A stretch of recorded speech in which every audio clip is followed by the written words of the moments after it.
इस सत्र को भी हमारे संसाधक डॉक्टर नरेश शर्मा जी, विभाग अध्यक्ष ज्योतिष विभाग महर्षि वाल्मीकि संस्कृत विश्वविद्यालय मुंदड़ी ही रहेंगे। तो आदरणीय आचार्य जी से निवेदन करता हूँ कि वे इस सत्र को स्वीकार करें। जी आचार्य जी। धन्यवाद सुनील जी। देखिए, मैं वहीं से बात अपनी शुरू करता हूँ। कुंडली में जब हम जानते हैं कि यह कुंडली का सुपरस्टार कौन है और सुपर विलन कौन है, तो वहां हमें सूक्ष्म इकाई की ओर कुछ ध्यान देना होता है, जो फलित में बहुत आवश्यक है हमारे लिए। क्या क्या ऐसी कैटेगरी है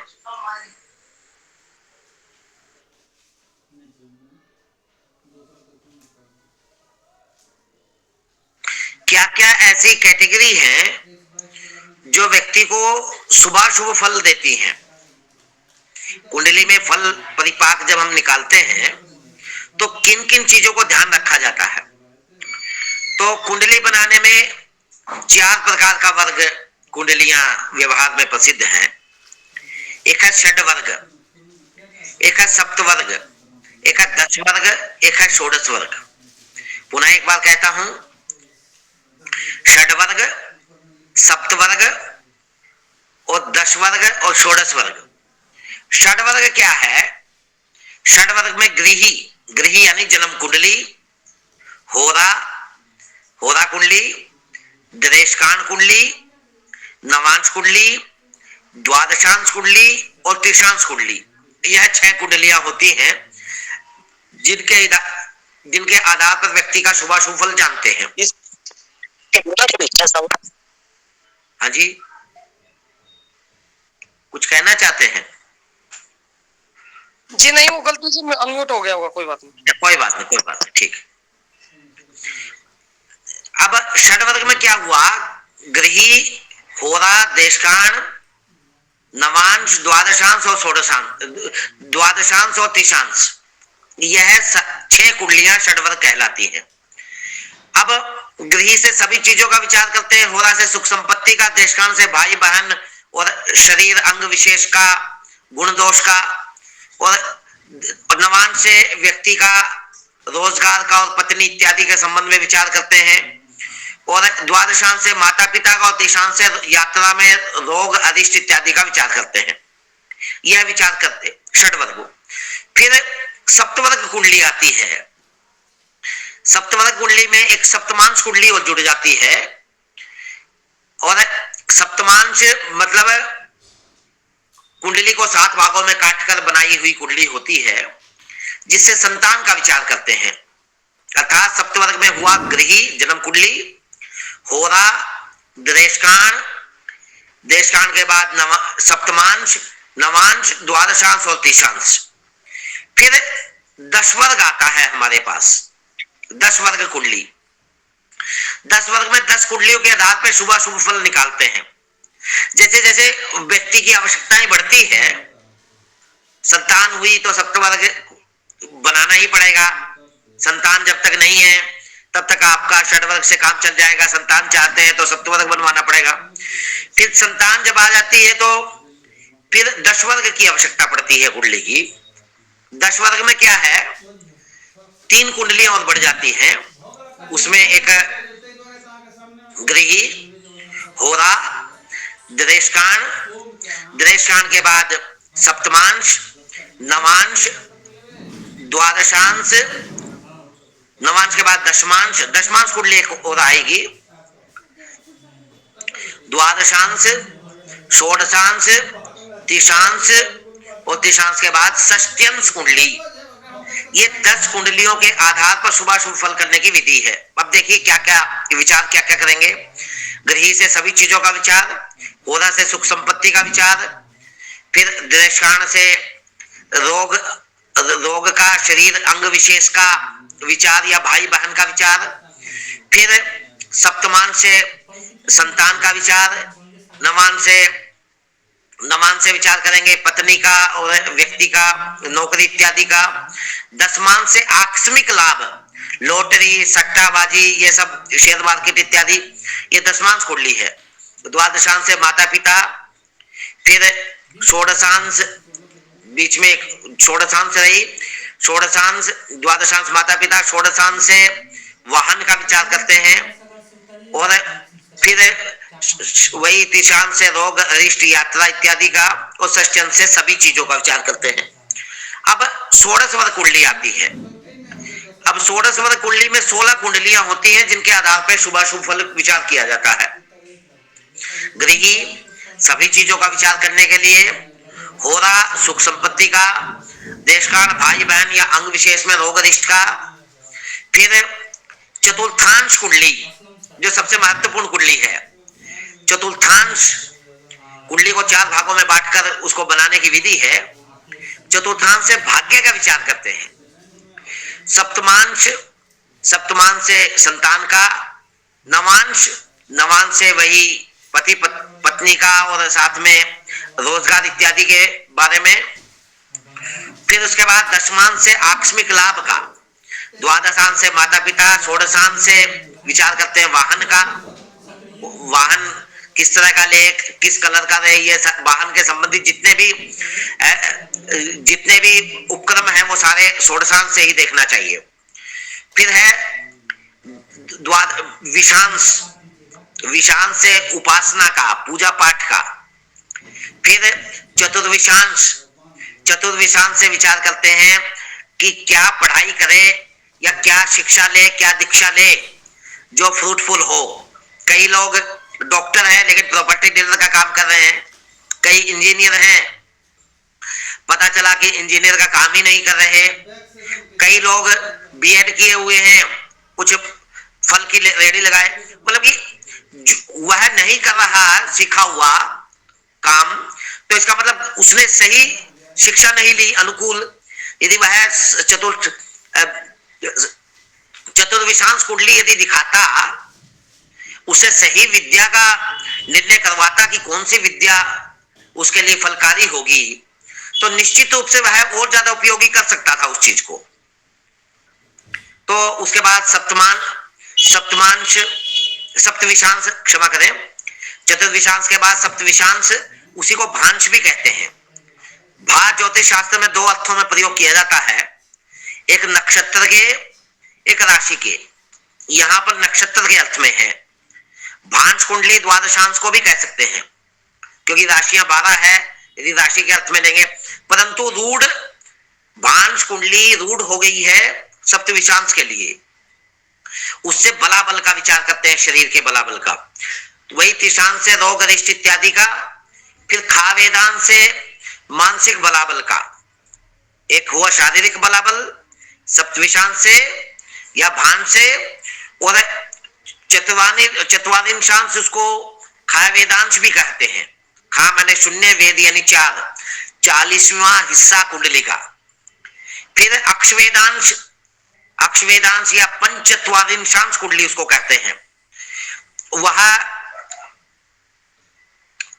फिर षष्ठ्यांश कुंडली, यह 16 कुंडलियां मिलाकर शुभाशुभ फल विचार किया जाता। तो यह 4 प्रकार का वर्ग बनता है। 4 प्रकार के वर्ग में क्या क्या हुआ?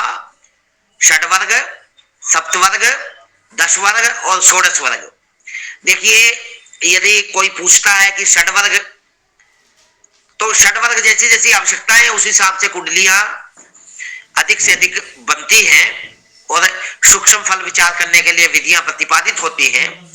अब षड्वर्ग में सुपरस्टार निकालना है, सुपर विलेन निकालना है, सप्तवर्ग में, 10 वर्ग में या षोडश वर्ग में, तो बेसिक आधार भूत सिद्धांत सबके लिए समान है। वह क्या? या तो ग्रह उच्चस्थ होगा, उच्च में होगा जी, या मूल त्रिकोण राशि पे होगा।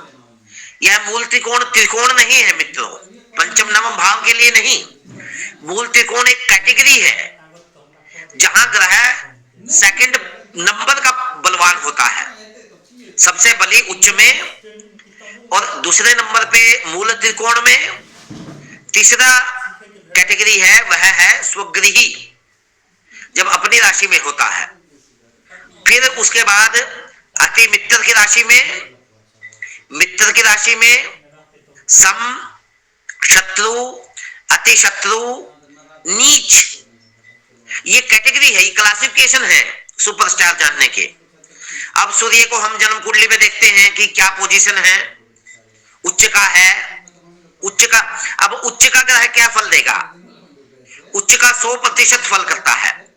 यदि कोई ग्रह उच्च में बैठा है तो उच्च में बैठा है इसका मतलब पूरी ताकत में है, वह फुल 100% वह फल देने के लिए सक्षम है। लेकिन अच्छा देगा इसकी गारंटी नहीं कर रहा मैं। देखिए, जब हम शास्त्र को अपनी भावनाओं के साथ यूज करते हैं तो अर्थ का अनर्थ हो ही जाता है। क्योंकि जब हमारा मित्र कुंडली दिखाता है तो हमारा भाव अलग होता है, और जब हमारा कोई प्रतिस्पर्धी या उसका हमारा भाव अलग होता है।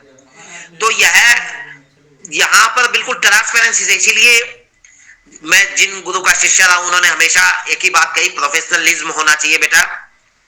अब व्यवसायिक हो, फिक्स करो और वो पहले ही लो, इतना इतना निर्धारित है।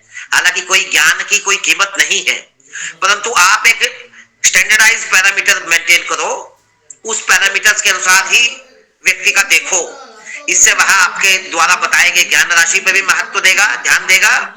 और दूसरी चीज, वह ज्ञान का सदुपयोग होगा, सरस्वती का भी सम्मान होगा। विद्या ज्योतिष शास्त्र अर्थकरी विद्या है, अनर्थकरी नहीं बनेगी। यह भी एक उसमें कारण है।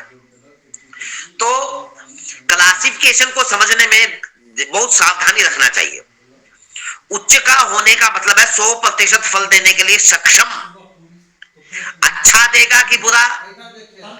अरे भाई, द्वादशे से तो पता चला खर्चे इतने कर देगा कि वो कमाई 54 और वो खर्चा 12 अन्ना, 4 अन्ना कमाई और 12 अन्ना खर्चा। तो कैसे पता चला कि खर्चे में ही डूब के मर गया, और पता चला अगली पीढ़ी तक कर्जा उतारने में पूरा जीवन चला गया उनका। तो यह देखना बहुत जरूरी है कि कुंडली में शुभ करने वाला है, शुभ करना, ये सेकेंडरी पोजीशन है। पहले जब हम बल देखते हैं तो यह देखते हैं कि बल पावर कितना है।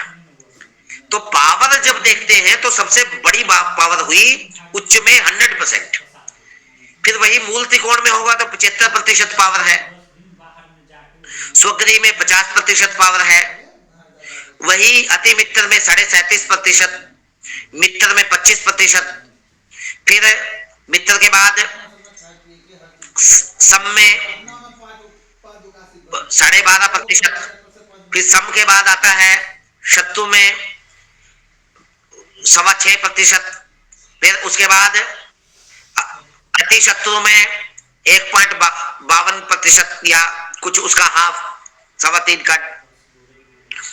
फिर नीच में 0, नीच में बैठा हुआ अगर है 0 तो 0 यानी वह फल देने में सक्षम नहीं है।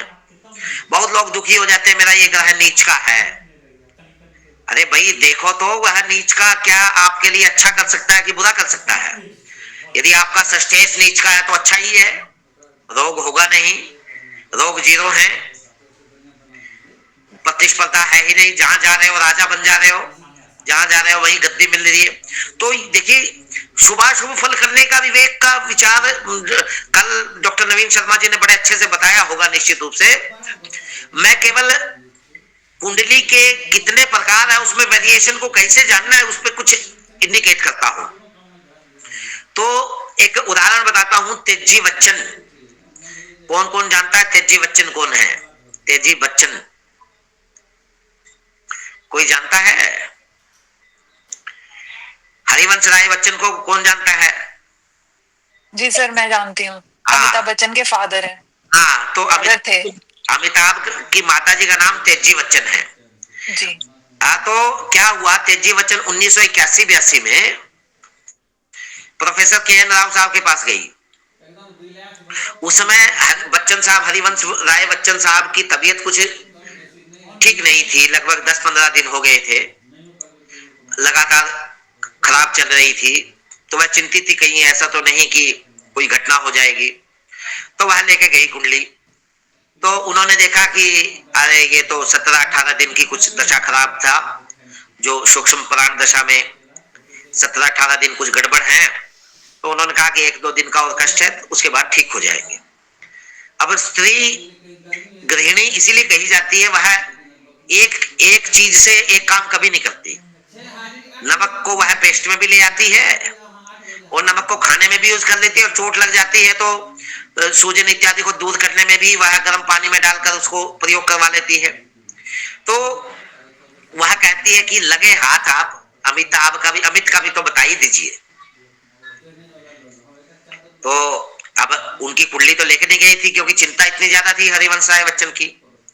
तो वह तेजी बच्चन के कहने पर हरिवंश राय बच्चन की कुंडली के सप्तमांश कुंडली से उसके शुभाशुभ फल विवेक करते हैं और कहते हैं कि इनको 6 महीने एक्टिंग से दूर रखो, नहीं मृत्यु तुल्य कष्ट है। तो देखिए, कुली फिल्म में उनको चेस्ट में पुनीत इस्सर के द्वारा वह जो घटना हुई वह प्रायः विदित होगी, यानी हमारी उम्र के लोगों को जो मतलब की कोली फिल्म देखे हैं निश्चित रूप से, वहां पर फिल्म में दिखा भी देते हैं, यहाँ पर इनको चोट लगी थी। सर एक क्वेश्चन मेरा है, जैसे बच्चों का सप्तमांश से ना कोई क्वेश्चन नहीं, क्वेश्चन बाद में पूछिए। परमात्मा करता है इससे सरस्वती बाधित होती है, क्वेश्चन बाद में पूछिए। आपके प्रश्न का उत्तर देने का प्रयास करेंगे, और नहीं तो कालांतर में भेजेंगे जरूर। सभी प्रतिभागी अंत में प्रश्न पूछे, और अंत में सभी के प्रश्न ले लेंगे हम, इसको दिक्कत नहीं है। प्रवाह बिगड़ता है, और ये वो जो आध्यात्मिक दृष्टि से जो ज्ञान राशि आप लोगों को मिल सकती है, देखिए यानी गुरु व्यक्ति नहीं है, गुरु तो तत्व है, और मेरे में वो सामर्थ्य नहीं है जो सरस्वती मुझसे करवा सकती है। तो वो यानी कनेक्टिविटी ब्रेक ना हो, इसीलिए मैंने आपको बाद में कहा, अन्यथा ना ले। तो देखिए, अब क्या है कि जब हम जान गए ये क्लासिफिकेशन की अलग अलग कुंडलियों का अलग अलग महत्व है, अब यदि इस महत्व को समझना चाहेंगे तो यह एक एक कुंडली पर एक महीने की क्लास हो सकती है। तो हम यदि उसको 2 घंटे में समझना चाहें, कि मैंने कहा ना सुनील जी बड़ा चमत्कारी कार्य कर रहे हैं, 90 घंटे का विषय को 2-2 घंटे में करवा ले रहे हैं, और काफी अंश यानी काफी ज्ञान राशि का आदान प्रदान करवा दे रहे हैं। ये मतलब कि महत्व कष्टकारी होता है, और समस्या बहुत रहती है उसमें, क्योंकि कुछ ना कुछ छूटेगा ही। अरे 90 घंटे की चीज 2 घंटे में कैसे कर पाएंगे? निश्चित रूप से कुछ छूटेगा, परंतु अधिक से अधिक आप तक अंश पहुंच जाए, ये प्रयास यानी वक्ता का प्रायः रहता है। अब देखिए, 16 कुंडलियां जो हुई उसमें सुपरस्टार निकालने का पैरामीटर हुआ। अब सूर्य को हमने सभी कुंडलियों में देखा, कहीं उच्च का है तो दिया 100% शोध लिख दिया, कहीं अन्य कुंडली में हमने देखा कि वहां शत्रु राशि में लिखा है तो शत्रु राशि का बल लिख दिया, नीच में लिखा है तो 0 लिख दिया। तो वह जितना सूर्य का टोटल हुआ 6 कुंडलियों में, षड वर्ग में, या सप्त वर्ग में 7 कुंडलियों में, या 10 वर्ग में 10 कुंडलियों में, या 16 वर्ग में 16 कुंडलियों में, वही उसका वैल्यू हुआ सूर्य का। अब उसी तरह बाकी ग्रहों का भी निकाला, 7 के 7 ग्रहों का षड वर्ग में, वो आपने देखा होगा, षोडश वर्ग बनाया तो षोडश वर्ग में आपने वैल्यू निकाला। तो जो सबसे ज्यादा अंशधारी है वह हुआ सुपरस्टार, और जिसके सबसे कम अंश है वो सुपर विलन। अरे सुपरस्टार का आप यदि सुपरस्टार को यदि आप वैल्यू देंगे या उसको और प्रमोट करेंगे तो और ज्यादा लाभ होगा। यदि आप पता चला सुपर विलन वाले खाते में आप चले गए, अब कुंडली का सबसे कमजोर ग्रह है शनि, लेकिन जन्म कुंडली में वह अच्छा बैठ गया है, तो आप भ्रम में, जन्म कुंडली के भ्रम में आप शनि के संबंधित विषय या रोजगार में पड़ गए, जबकि षोडश वर्ग में वह सबसे कम पावर में था, तो पता चला कि आपका भट्टा बैठ गया, तो आपकी हालत खराब है। रोजगार पता नहीं इतना खर्च कर दिया, तमाम तरीके का इन्वेस्ट किया, तमाम तरीके का इन्वेस्ट करना बेकार चला गया। तो यह जो क्लासिफिकेशन है, जैसे बुध के लिए देखिए, बुध का एक विशेष उदाहरण मैं कहता हूं। कई लोग बुध को कन्या राशि में देखते हैं, झट से फलादेश मारते हैं, भैया हो उच्च का है। अरे अंश तो देखिए भाई, अंश कितना है? क्या 15 अंश से कम है? 15 अंश से कम है तभी आप उसको उच्च का कह सकते, नहीं उच्च का नहीं है वो। यदि 16 अंश पे बैठ गया तो वह मूल त्रिकोण का है। और देखिए कि कहीं पता चले 21 अंश का बैठ गया बुध या 22 का बैठ गया बुध कन्या राशि में, तो स्वग्रही ही है। अब स्वग्रही का फल हुआ 50%, उच्च का फल हुआ 100% और मूल त्रिकोण का 75%। एक ही राशि में बैठा हुआ बुध 3 तरह के क्लासिफिकेशन रखता है, परंतु हम या तो उच्च का फल कर देते हैं, उच्च का ही प्राय लोग करते हैं। इस चीज की ओर भी हमें ध्यान देना चाहिए और दिया जाना चाहिए।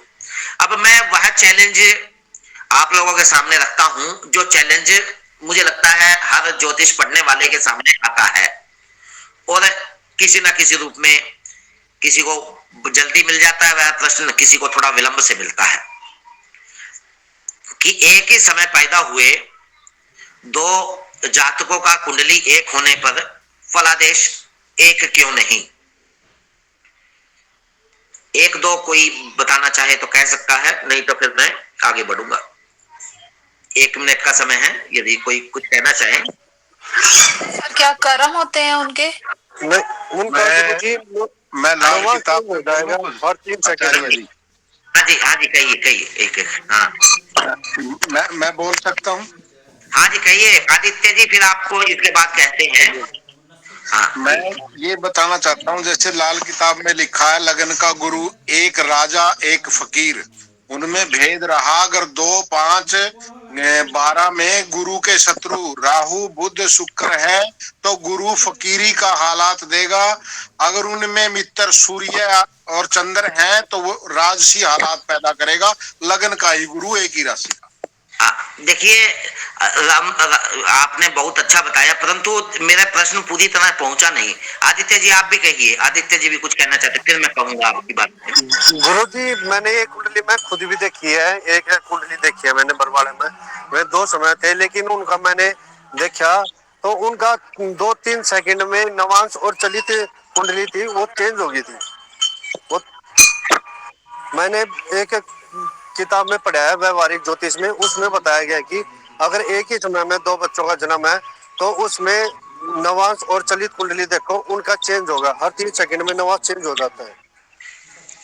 जी धन्यवाद आदित्य जी।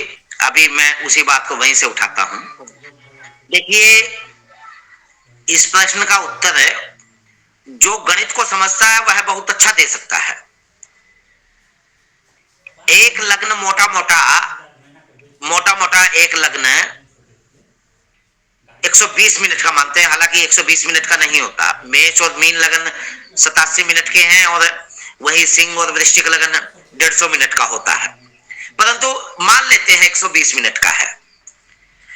तो एक लग्न में एक राशि में 30 अंश होते हैं, 30 अंश में 120 मिनट, अर्थात 1 डिग्री 4 मिनट का है।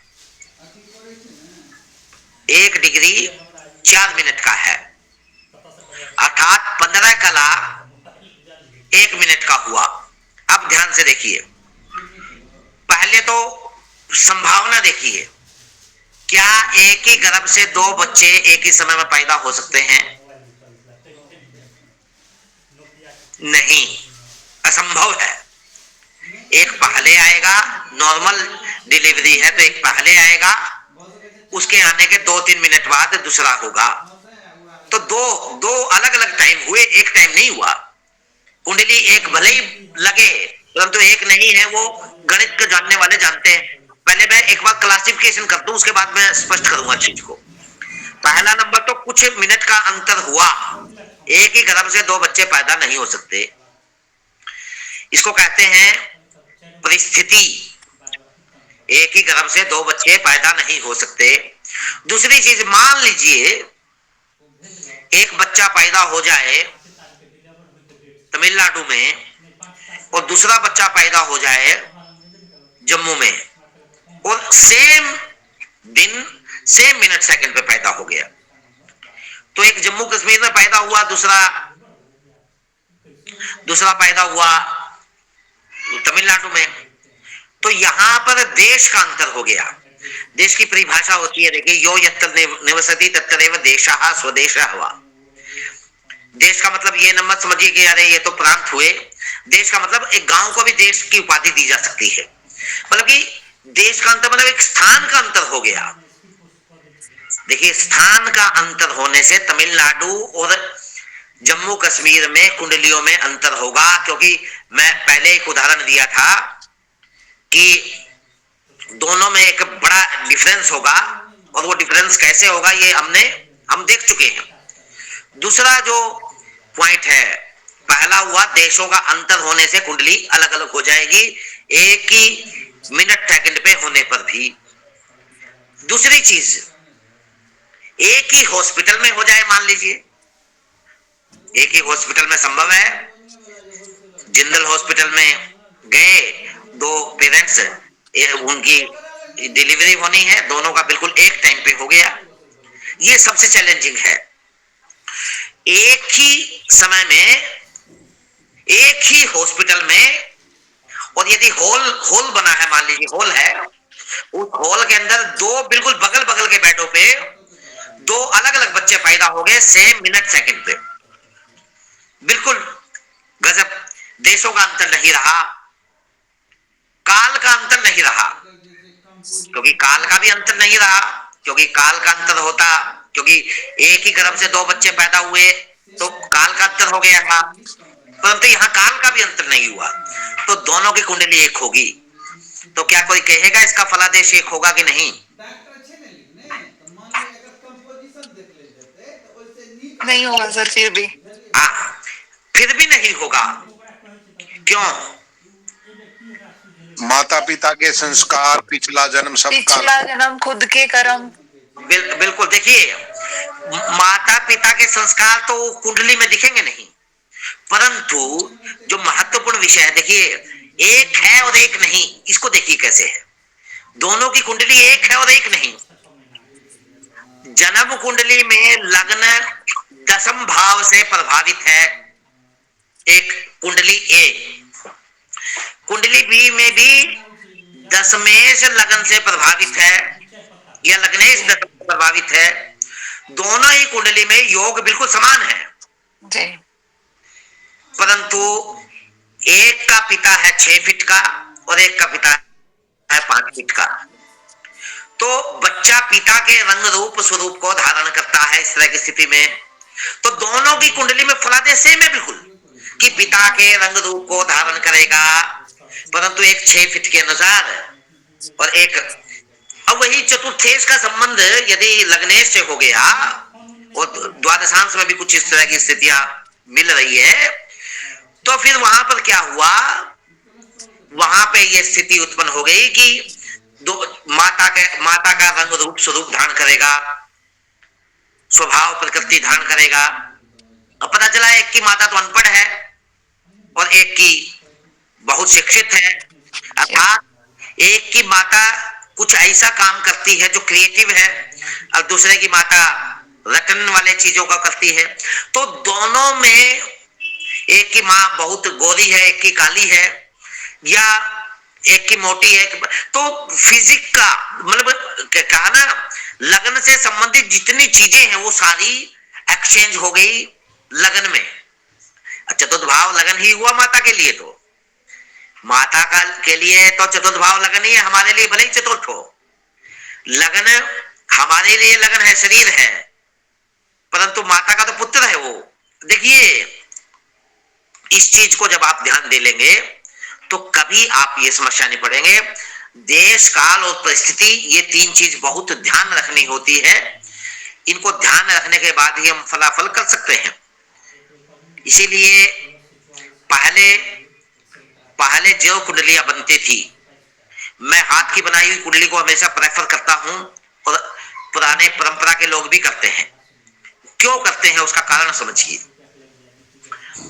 कुंडली में पहले वंश लिखा होता था, किस वंश से है, गोत्र लिखा होता था, दादा का नाम लिखा होता था, और उसी तरीके से मातृपक्ष के भी माता के पिता का नाम लिखा होता था। उनका कुल वंश लिखा होता था, तब जाकर कुंडली पूरी मानी जाती थी। परंतु आज ये तो लोग तो देखते नहीं किस वंश से। हमारे माननीय कुलपति जी प्रोफेसर रमेश चंद्र भारद्वाज जी मुझे हमेशा देखते हैं, मैं थोड़ा सा मतलब कि थोड़ा सा बोल्ड हूं और कुछ चीजों के लिए अड़ जाता हूं, जैसे तलवार लेके खड़े हो गए तो अड़ गए बस। तो कुलपति जी कहते हैं देखो नरेश जी का देखो लठ लेके खड़ा हो जाता है, तो क्यों खड़ा हो जाता है फिर वो बताते हैं, देखिए आपके फलित में काम आएगा यह वो जो बात कहते हैं यार ये कौशिक है, ये कौशिक है, विश्वामित्र की संतान है। विश्वामित्र क्षत्रिय था, उसके द्वारा ब्राह्मण अर्जित उपाधि है। उसने अपनी तपस्या और साधना के द्वारा ब्रह्म ऋषि की उपाधि प्राप्त की। तो इसीलिए क्योंकि हेरिडिटरी कॉन्सेप्ट से, वंशानुक्रम के कॉन्सेप्ट से इसका स्वभाव क्षत्रियों वाला है, परंतु क्योंकि विश्वामित्र ने ब्रह्म ऋषि अर्जित उपाधि प्राप्त कर ली अपने ज्ञान तपस्या के आधार पे, इसीलिए वह भी गुण रहना चाहिए। देखिए एक वंश जो कहते हैं पहले कितने परवर भैया तुम्हारे, गोत्र क्या है, वंश क्या है, बोला रहे जातिवादी की बात कर रहा है, जातिवादी की बात होगी क्योंकि हेरिडिटरी पता होना चाहिए, हेरिडिटरी क्या आया है। आज 99% लोगों के कारण तो हेरिडिटरी कॉन्सेप्ट है, वंशानुक्रम से आए हुए रोग हैं, इनके कुल में है तो आएगा ही रोग भैया। इसीलिए गुण मिलान करते हुए गोत्र मिलान, तमाम तरीके के मिलान करते हैं, तब जाकर विवाह संस्कार होता है। ये इससे मिलान नहीं होगा, इससे मिलान इसलिए नहीं हो गया तो भैया पता चला नहीं हम तो बढ़िया से जीवन गुजार रहे हैं, पता चला संतान में काहे रोग आ गया, संतान में कैसे रोग आ गया। दो चीजें मिलने पर एक आकर्षण विकर्षण सिद्धांत होता है, तो दो चीजें मिलने के सही होगा कि गड़बड़ होगा। अरे भाई क्या खट्टे में नमक डाल दिया और मीठे में नमक डाल दिया तो दोनों का स्वभाव अलग होगा, दोनों की प्रकृति अलग होगी। कहा कि अरे चतुर्थ भाव में भाई चंद्रमा बैठा है और सिंह राशि में बैठा है, तो बोला चतुर्थ तो हृदय है, धुआं धुआं सा उड़ने दो। अब खांसी और श्वास के संबंधित समस्याएं होना स्वाभाविक है कि खांसी है, चंद्रमा बैठ गया है आग में या सूर्य बैठ गया है जलीय राशि में, स्वाभाविक है कि इस तरह के रोग जनरेट होंगे, तमाम चीजें होंगी। तो देखिए देश काल और परिस्थिति, तीन चीजों को जानना बहुत आवश्यक है। क्योंकि मैं ट्रेडिशनल भी, मैं परंपरागत कुंडली बनाने की विधियों को भी जानता हूं और जो आजकल कंप्यूटर से जो निकालते हैं बनाते हैं उसको भी मैं जानता हूं। क्योंकि मैं परशुराम जी ऐसे कहते हैं, ऐसे परशुराम जी हर तस्वीर में करते हैं, इस जाति से ना जोड़े, और जोड़ना भी चाहे तो जोड़ने की स्वतंत्रता है।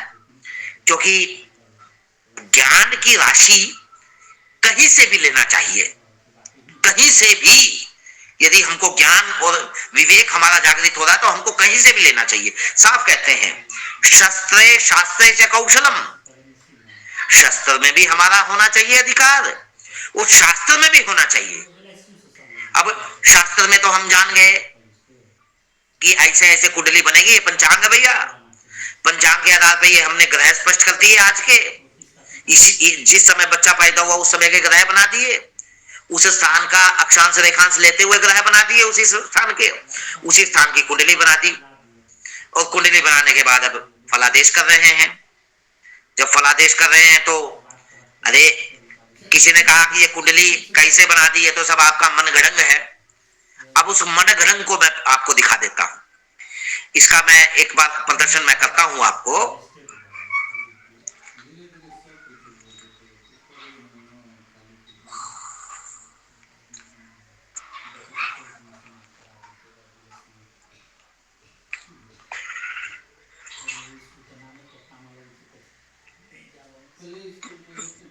अभी देखिए मैंने अभी का समय डाल दिया है।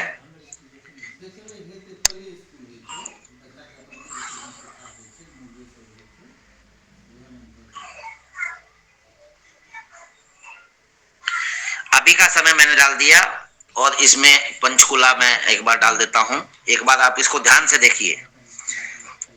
शस्त्रे शास्त्रे च कौशलम, परशुराम जी जो कहते हैं वो कैसे सिद्ध हो सकता है, और हमको क्यों गणित जानना चाहिए। ये देखिए, मैंने अभी का एबीसी करके नाम कोई ले लिया और अभी का मैंने ली और अभी की एक कुंडली बना दी।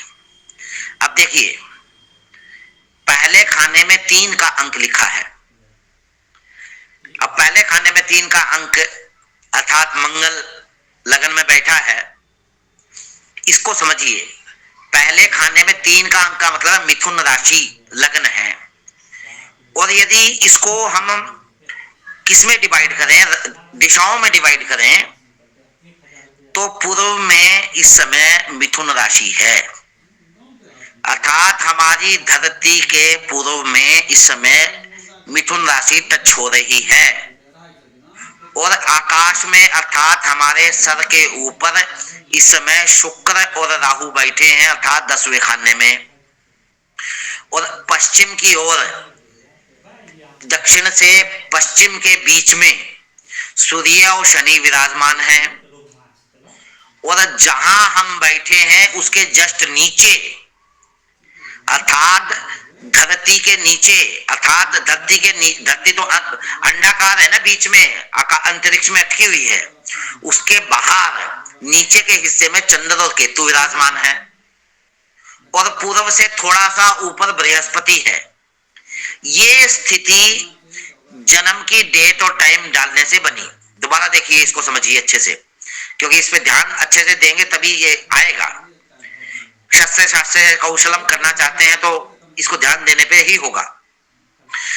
पहले खाने में मिथुन लिखा है, इसका मतलब है कि पूर्व में इस समय मिथुन राशि टच कर रही है और पश्चिम में धनु राशि टच कर रही है।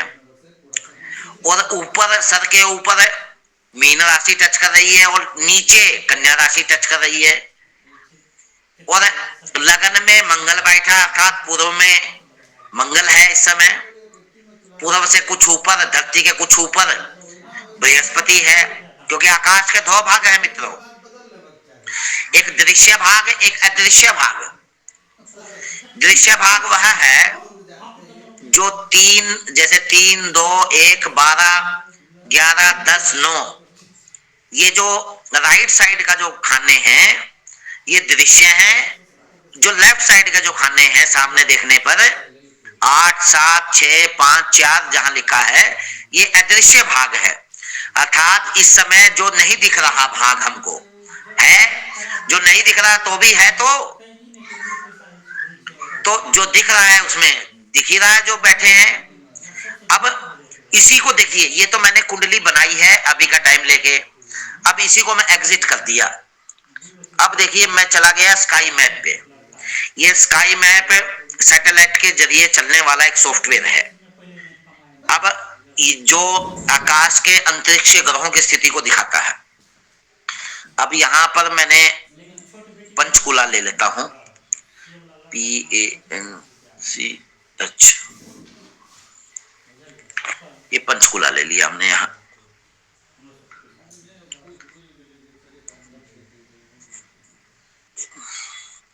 अब देखिए, मैं पूर्व में आपको लेके जाता हूं। ये देखिए, इस समय कौन सा, ये जो पीली लाइन दिख रही है, इसको बोलते हैं हॉरिजॉन्टल लाइन, यानी क्षितिज रेखा। ये धरती है अपनी, समझ लो। ये चारों तरफ जो घुमा रहा हूं मैं, ये चारों तरफ हमको धरती नजर आ रही है। क्या कोई एक बार इंडिकेट कर दे कि दिखाई दे रहा है? जी सर। अच्छा, ठीक, धन्यवाद। पश्चिम में फिर देखिए, धीरे धीरे मैं इसको दक्षिण में ले आया या उत्तर में ले आया, और अब मैं पूर्व में ले आया। ध्यान दीजिए, पूर्व में देखिए मार्स दिखाई दे रहा है, मार्स मंगल दिखाई दे रहा है। आचार्य। और देखिए, जैमिनी लिखा है। मिथुन राशि में क्या होता है, स्त्री पुरुष का जोड़ा है और दोनों हाथों में हाथ डालकर नाच रहे हैं। स्त्री के हाथ में वीणा और पुरुष के हाथ में गदा है। ये देखिए, पांव देखिए, पांव देखिए, लेफ्ट साइड में जो ऊपर की ओर जो बना है, उसका पांव देखिए थोड़ा सा टेढ़ा है, डांस की मुद्रा में है। तो इससे पता चलता है कि डांस कर रहा है, यानी स्त्री पुरुष डांस कर रहे हैं बाहों में बाहें डाल के। तो मिथुन राशि का यही स्वरूप है। तो अब देखिए यहां पर सैटेलाइट से देखा, और यदि आप सोचोगे कि इस समय मिथुन लगन पाकिस्तान में भी मिथुन लगन होगा या अमेरिका में भी मिथुन होगा, ऐसा थोड़ी ना है। अरे कहां खड़े हो भैया, यहां से दुनिया कैसी दिखती है वैसा तुमको फल मिलेगा। अब थोड़ा सा ऊपर देखिए, आप थोड़ा सा ऊपर देखिए, बृहस्पति दिखाई दे गए आपको। जी वृक्ष राशि में बृहस्पति है। इसी तरह हमने दशम में देखिए शुक्र देखा था, दशम में शुक्र देखा था, तो देखिए यहाँ देखिए वीनस दिखाई दे रहा है आपको। वीनस। जी जी जी तो इस तरीके से अब हमने देखा था चतुर्थ भाव में, अर्थात नीचे, बिल्कुल बिल्कुल नीचे, नीचे देखिए चंद्रमा दिख गए हमको। जी केतु और राहु कभी दिखेगा नहीं, क्योंकि वह स्थान का नाम है। फिर एक बार देख लीजिए, पुनः एक बार दिखा देता हूं जिससे आपको और पिक्चराइजेशन कुछ क्लियर होगा। ये पीली लाइन को देखिए। सबसे पहले इसको कैसे प्रयोग करना है ये मैं शुरू से दिखाता हूं। ये स्काई मैप करके एक आपको दिख रहा होगा। ये स्काई मैप एक लिंक है, ये आप गूगल के प्ले स्टोर से आपको मिल जाएगा। इसमें आप गए, स्काई मैप में जाने के बाद आप ये जो 3 बिंदु हैं इन पे क्लिक किया, सेटिंग पे गए, सेटिंग पे आपने लोकेशन सेटिंग की, और इन दोनों को जीपीएस और सेट लोकेशन मैनुअल दोनों को आप कर दीजिएगा एक बार।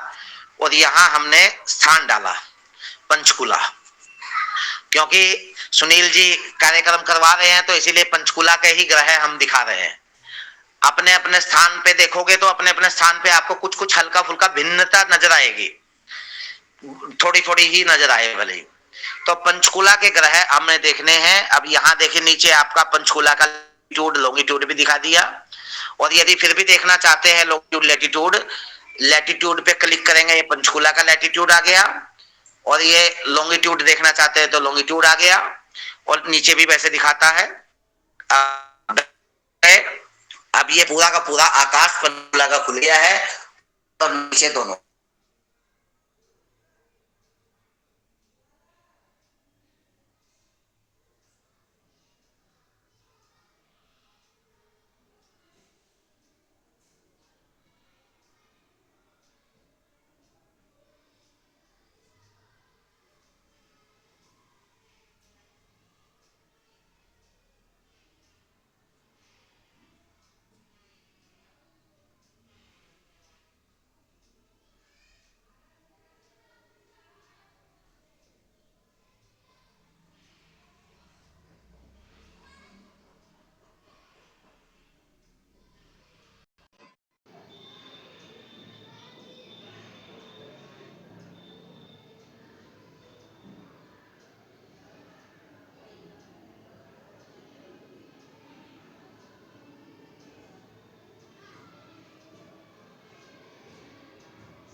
को उल्लू मिल जाए, कौवा यदि उसको उल्लू मिल जाए तो उल्लू को खा जाएगा। यदि उल्लू कौवे को मिल जाए दिन में तो कौवा उल्लू को खा जाएगा, और वहीं रात में उल्लू को कौवा मिल जाए तो उल्लू कौवे को खा जाएगा। तो यह काल बल हुआ। काल बल के कुछ डिविजन्स हैं, यदि इसके बारे में पढ़ना चाहते हैं, ग्रह और भाव बल नामक एक पुस्तक है। ग्रह और भाव बल, यह बी.वी. रमन साहब की पुस्तक है। बी.वी. रमन, बेंगलोर वेंकट रमन उनका पूरा नाम था। हिंदी में पुस्तक है।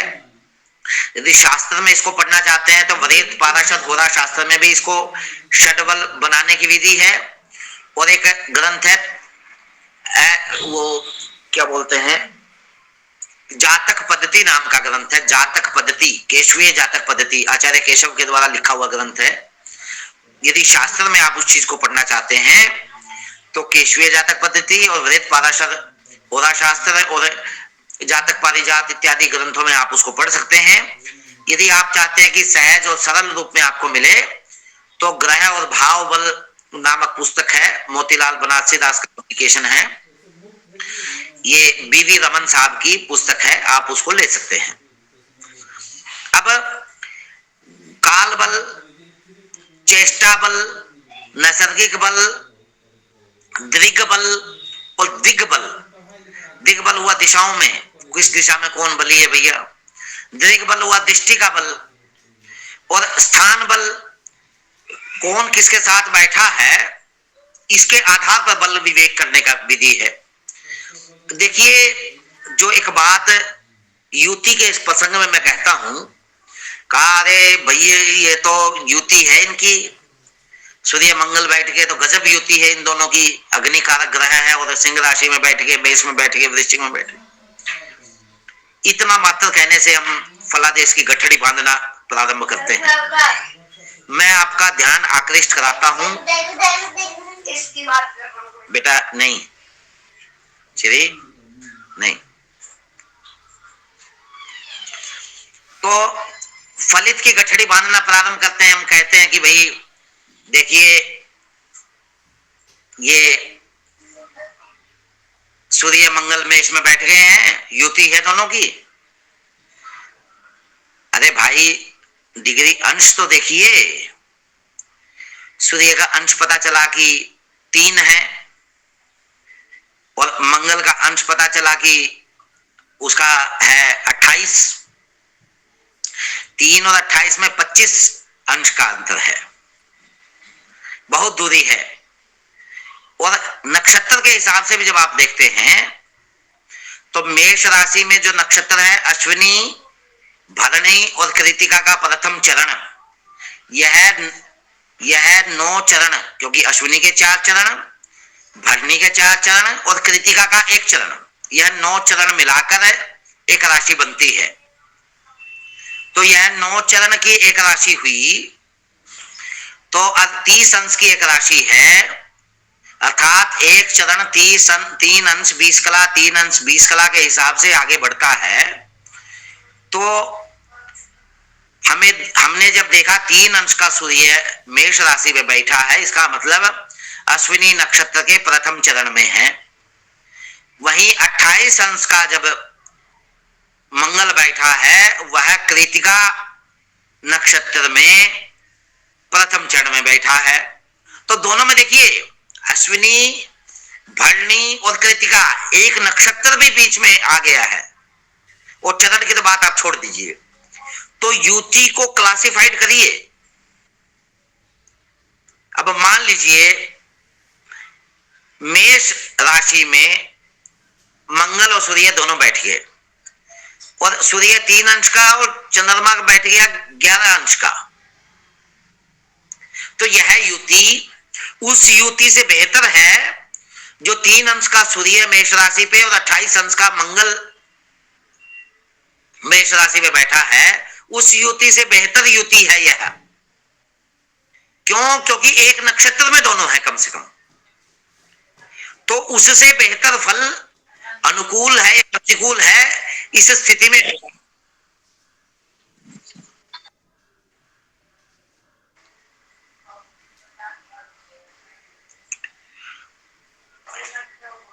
उस स्थिति में होगा। बीच में कॉल आ गया था इसलिए। आवाज क्या सुन रही है क्या? हाँ आचार्य स्पष्ट है। अच्छा, अब देखिए कि 3 अंश का बैठा हुआ मेष राशि में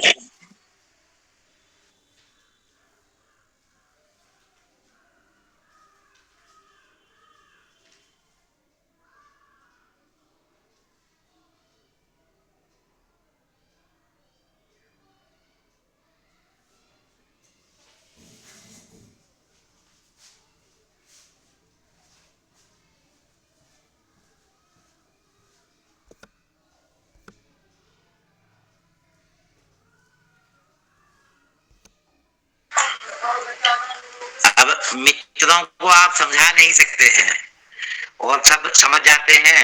मित्र तो जब तक बात करने ही लेगा चैन नहीं मिलता है।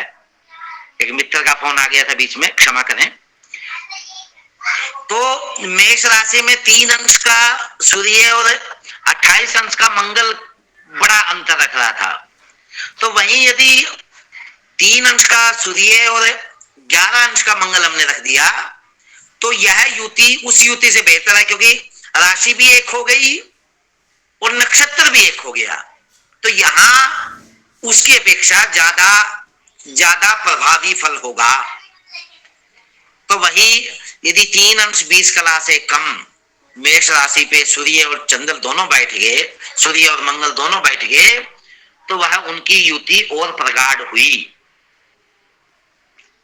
तो उसका फल और ज्यादा प्रभावी होगा। ऐसा हमको जानना चाहिए, समझना चाहिए।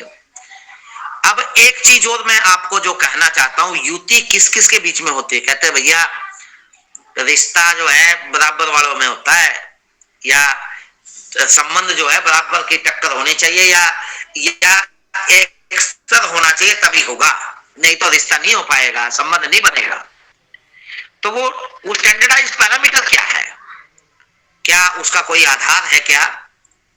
कहा कि सूर्य के साथ कोई भी ग्रह यदि बैठा है तो उसे अपनी दूरी ध्यान रखनी होगी कि कहीं वह अस्त तो नहीं हो गया, क्योंकि सूर्य मुक्ता उदीयन्ते, सूर्य से मुक्त होने पर ही उदित होता है। सूर्य के साथ बैठ गया तो अस्त हो जाएगा, सूर्य के साथ बैठ गया तो अस्त हो गया। अब देखा कि एक अंश पे सूर्य बैठा है और 29 अंश पे चंद्र है, तो कहते हैं चंद्रमा अस्त हो गया। अरे भाई ऐसा नहीं होता। मैं देखिए आपको मैं उस महफिल से बाहर निकालने का प्रयास कर रहा हूं जिस महफिल में आप एक दौड़ में लगे हैं और लिया कंप्यूटर से देखा, धड़ाधड़ फल कहने का कह दिया। मैं आपको उस गणितीय विषयों के पटाक्षेप की ओर आपका ध्यान आकृष्ट करा रहा हूं जिसको जाने बिना आप फलित के रहस्यों को नहीं समझ सकते या कुंडली को नहीं जान सकते, और चुटकुलों से आपको बाहर निकलेंगे इनको जाने। तो हम जब इन विषयों की ओर जाते हैं तो हमको देखना होगा कि सूर्य के साथ बैठा हुआ, अब सूर्य के साथ बैठा हुआ अस्त होता है, लेकिन कितने अंश का अंतर होना चाहिए? अब चंद्रमा के लिए कहा कि दशरिंदवा शैल भुवश्च शक्राः, 12 अंश आगे पीछे होने पर अस्त होगा चंद्र। शैल भुवः, शैल भुवः अर्थात शैल यानी पर्वत, भुवा यानी भूमि, यानी एक 17 अंश आगे पीछे होने पर मंगल अस्त हो जाएगा।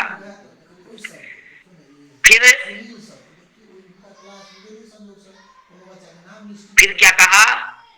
चंद्रादितः काल निरुक्ताः दशरेंदवा शैल भुवश्च शक्राः। शक्र बोलते इंद्र को, 14 इंद्र होते हैं, अर्थात बुध, 14 अंश आगे पीछे होने पर अंश अस्त हो जाएगा। फिर रुद्राख चंद्रा तिथय क्रमेण, बृहस्पति यदि 11 अंश आगे पीछे सूर्य से है तो अस्त हो जाएगा। रुद्राख चंद्रा, वही शुक्र यदि 10 अंश आगे पीछे है तो अस्त हो जाएगा। तिथय, और 15 अंश आगे पीछे होने पर शनि अस्त हो जाएगा। ये अस्तंगत का मिलने हैं। हमने देखा कि मेष राशि में सूर्य बैठ गया और मीन में बैठ गया चंद्र, और मेष में सूर्य बैठ गया 5 अंश का, और मीन में चंद्र बैठ गया है 27 अंश का। तो हमने कहा कि चंद्रमा का को अस्त हम मान ही नहीं रहे हैं, लेकिन सूर्य जहां बैठा है उससे अगले खाने और पिछले खाने में बैठा हुआ ग्रह भी अस्त हो सकता है। उसमें हमें ध्यान रखना होगा अंशों का। इसीलिए अंशों की ओर विशेष ध्यान हमारा रहना चाहिए फल करते हुए। यही मेरा इंडिकेशन करने का अभिप्राय है। क्यों? क्योंकि कहीं वह अस्त तो नहीं है, क्योंकि सूर्य के साथ बैठने पर अस्त होगा या उदित होगा। यदि साथ में नहीं है तो उदित माना जाएगा, उदित है तो बढ़िया है, अस्त है तो अस्त का फल हमें करना होगा। फिर उसी तरीके से मंगल चंद्र की बात करते हैं। चंद्रमा के साथ जो भी ग्रह बैठेगा उसको कहते हैं समागम। उसको सूर्य के साथ अस्तंगत हुआ, चंद्रमा के साथ समागम हुआ। फिर तीसरी जो कैटेगरी है वह हुई ग्रह युद्ध, जिसको युति हम कहते हैं। अब दावा कर दिया, बुध ने दावा कर दिया कन्या राशि के 1 अंश पे मैं बैठा हूं, वही कन्या राशि के 1 अंश पे बृहस्पति ने भी दावा कर दिया। तो दोनों एक ही राशि पे बैठे हैं, एक ही अंश पे बैठे हैं, इसलिए उसको कहते हैं ग्रह युद्ध, जिसको हम युति कहते हैं। उसको वृत्त संहिता में हमको समझना चाहिए। युति कहते हैं, युति को जानना होगा। अब वह ग्रह युद्ध हुआ, दोनों ने कहा, तो कहते हैं ग्रह युद्ध होने पर युति में किसका फल अच्छा होगा, किसका फल घटेगा, ये ध्यान देने की बात है। देखिए,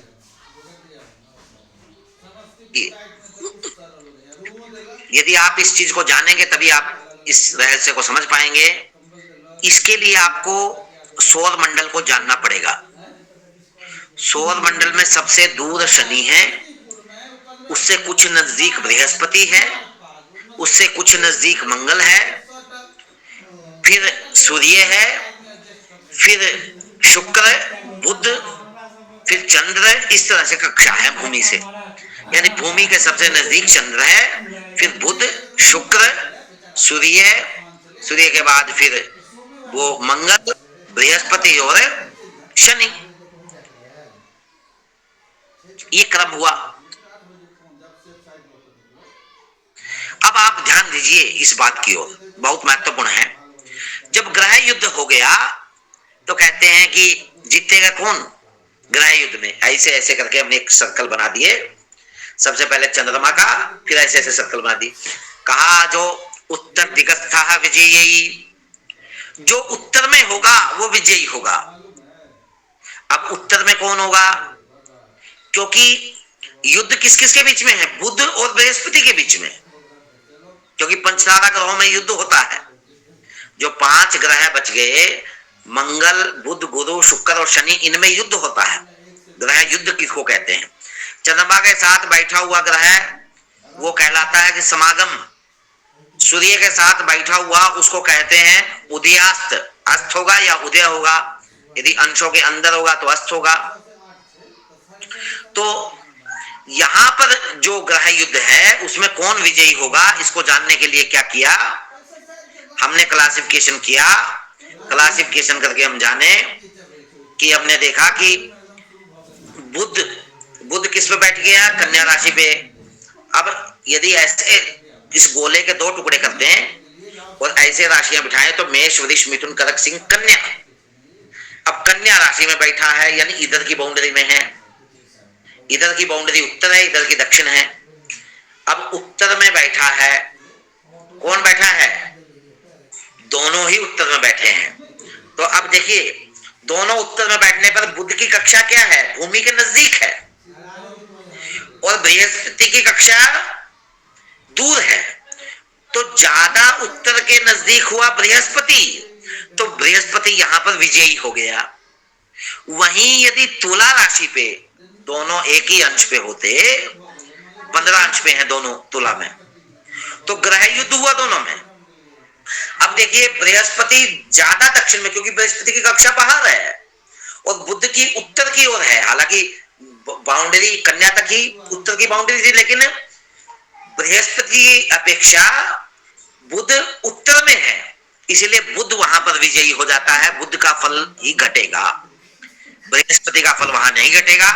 यह ग्रह युद्ध या युति या उदयास्त या समागम के प्रसंग में कुछ बात थी जो मुझे लगा कि आपके सामने रखनी चाहिए।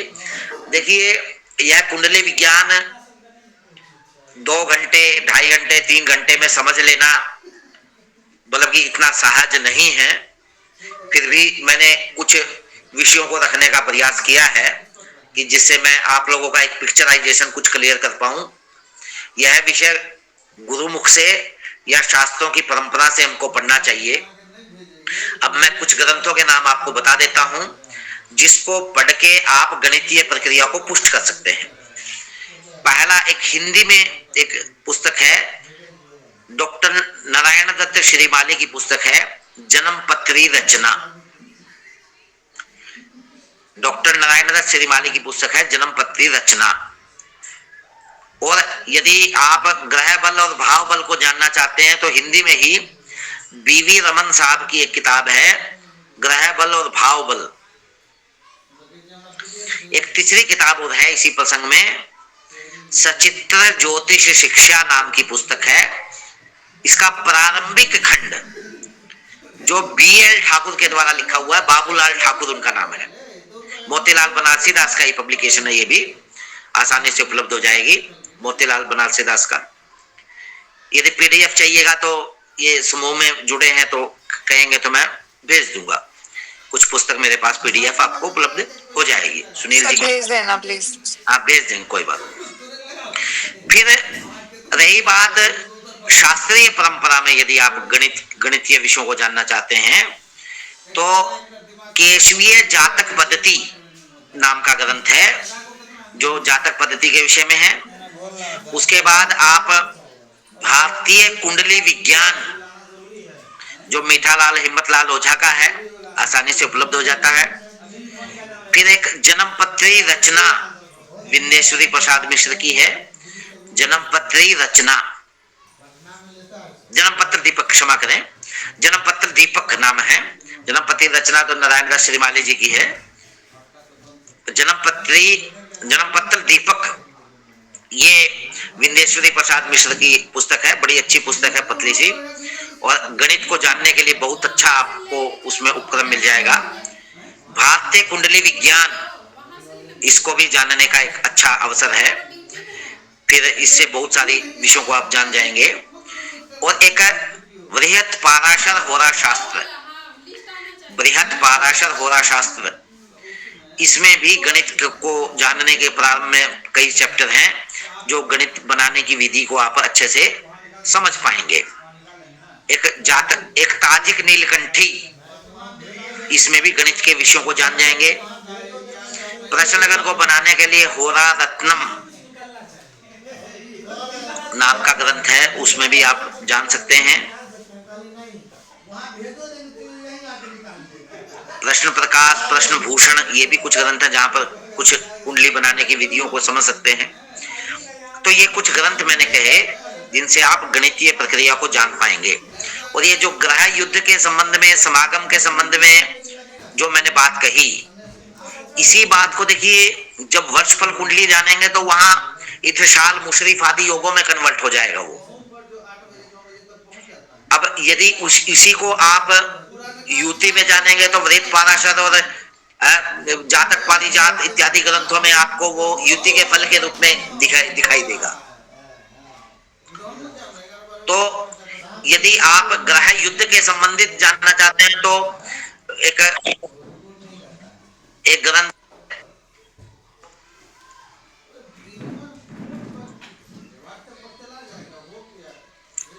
है, वो ग्रंथ का नाम है, ये वराहमिहिर का लिखा हुआ है, वृत संगीता।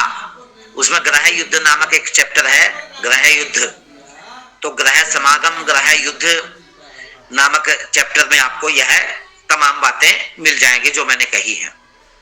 देखिए, मैं एक बात अपने अनुभव से कहता हूं, मैं कह रहा हूं ये कहने से बचना चाहिए, मैं कह रहा हूं ये कहने से बचना चाहिए। शास्त्र में शास्त्रज्ञ क्या कह रहा है ये कहना चाहिए। इसीलिए मैंने जो वाक प्रपंच आपके सामने रखा है, जो अपना शब्द व्यापार आपके सामने रखा है, वह शास्त्रों में से उद्धरण आप लोगों के सामने, उद्धरण भले ही मैंने कम दिए हों, क्योंकि मुझे लगा कि संस्कृत में कहीं असहज ना हो अन्य साथियों को, इसीलिए रिफरेंसेस थोड़ा सा कम मैंने प्रयोग किए, परंतु वह सारे शास्त्रीय प्रमाणों के सिवाय मैंने कुछ कहा ही नहीं।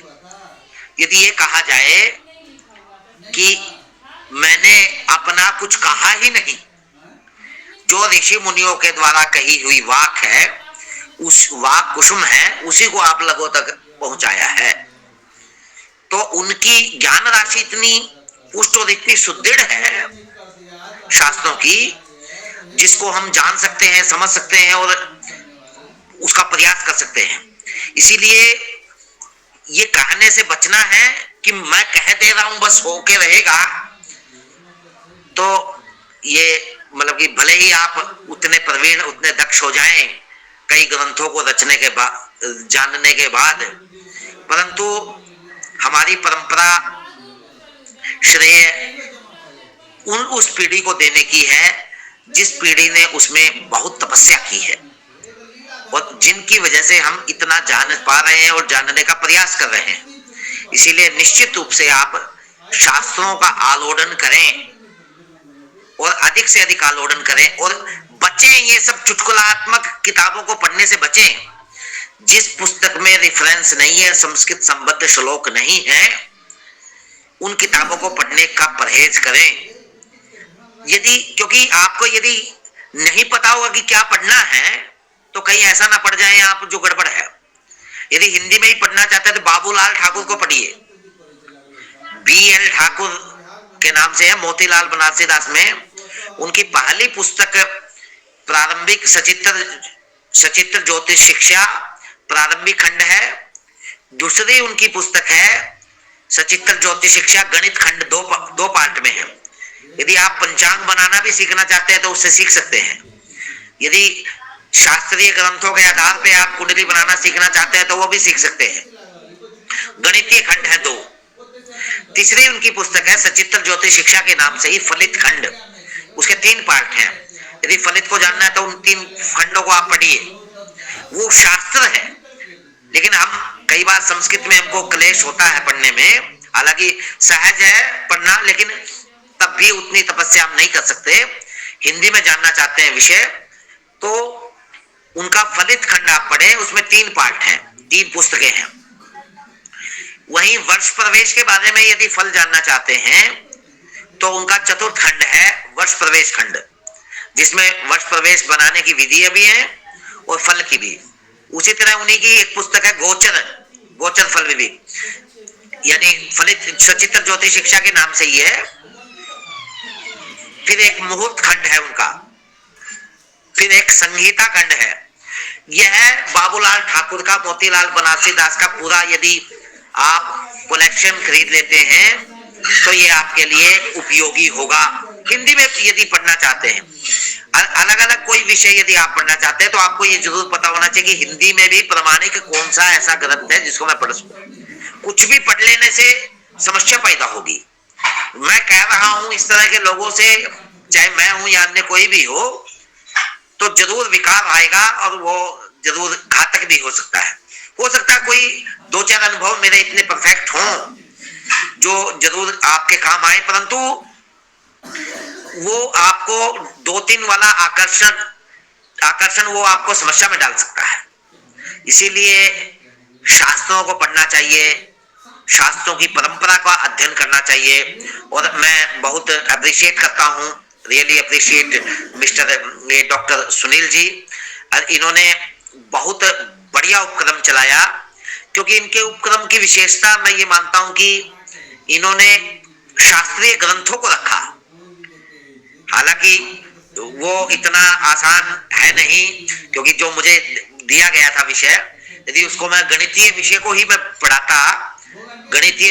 मैं पढ़ाता तो शायद एक यूनिट ही हो पाती है, और वो आपके लिए उतना उपयोगी हो नहीं सकता था।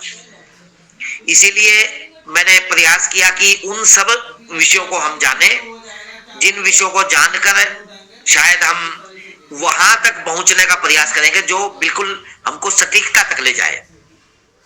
तो ये प्रयास हमारा रहना चाहिए। अभी जिसको भी जो जो प्रश्न है, क्रमशः एक एक करके अपना प्रश्न रखें। मैं प्रयास करूंगा कि यदि उसकी जिज्ञासा को शांत कर पाऊं। हाँ जी, सोनिया जी पूछे। क्या राहु और केतु अस्त होते हैं क्या? हाँ जी, देखिए राहु केतु, पहला नंबर तो समझ लीजिए राहु केतु क्या है, इसको मुझे बताना था, छूट गया। धन्यवाद आपका सोनिया जी। सूर्य जिस कक्षा में घूमता है और चंद्रमा जिस कक्षा में घूमता है, इन दोनों के कक्षाओं का अर्थात सर्कलों का जो ज्वाइंट है, जिसको ईस्ट नोड और वेस्ट नोड कहते हैं, पूर्वी संपात और पश्चिमी संपात कहते हैं। पूर्वी संपात राहु, पश्चिमी संपात केतु है। पहला नंबर तो राहु केतु स्थान के नाम है।